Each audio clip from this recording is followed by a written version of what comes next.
তো আজকে আমি আরো একবার দেখবো আমি 0 টাকা থেকে 1 ঘন্টার মধ্যে কত টাকা বানাতে পারি। তো সবার প্রথমে এই দোকানে এসে অনেক রিকোয়েস্ট করার পর আমাকে একটা জেমস চকলেট দিয়ে দিল। এখন এই চকলেটটা আমি 10 টাকা দিয়ে বিক্রি করব। প্রথম জনকে 10 টাকার কথা বলতেই এ তো মুখের ওপরে না করে দিল।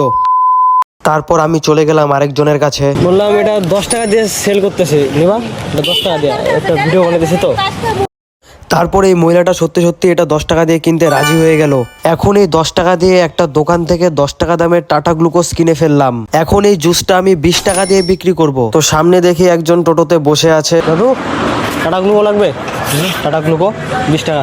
তো এখানেও দাদুটা 20 টাকা দিয়ে নিতে রাজি হলো না। তো এখানে অনেকজনের কাছ থেকে রিজেকশন খাওয়ার পর ফাইনালি এখানে এই ভাইটা এই জুসটা নিতে রাজি হয়ে গেল। তো এখানেও আমি এই জুসটা 20 টাকা দিয়ে বিক্রি করে ফেলেছি। তারপর এই 20 টাকা দিয়ে একটা দোকান থেকে 20 টাকা দামের ক্যাম্পা কিনে নিলাম। আর এখন এই ক্যাম্পাটা আমি 50 টাকা দিয়ে বিক্রি করব। দাদা ক্যাম্পা লাগবে? তো এখানে এই লোকটাকে অনেক ভালো করে বোঝানোর পরও এই লোকটা এটা 50 টাকা দিয়ে কিনতে রাজি হলো না। এখানে এই ভাইটাকে 50 টাকার কথা বলতেই এ তো আমাকে পাত্তাই দিল না। আর আমিও এত সহজে হার মানছি না। দাদা যাবো না, মানে এই ক্যাম্পাটা আমি সেল করতেছি, তো এটা আমি 50 টাকাতে সেল করব। তুমি কি নিবা 50 টাকা দিয়া? কি এটা ক্যাম্পা হ্যাঁ এগুলো এটা 50 টাকা হয় নাকি?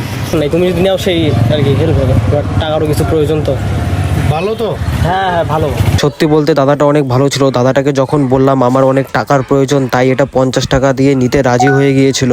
ফাইনালি আমি 0 টাকা থেকে 1 ঘন্টার মধ্যে 50 টাকাই বানাতে পেরেছি। সাবস্ক্রাইব করে রাখো এরকম আরো ভিডিও দেখার জন্য।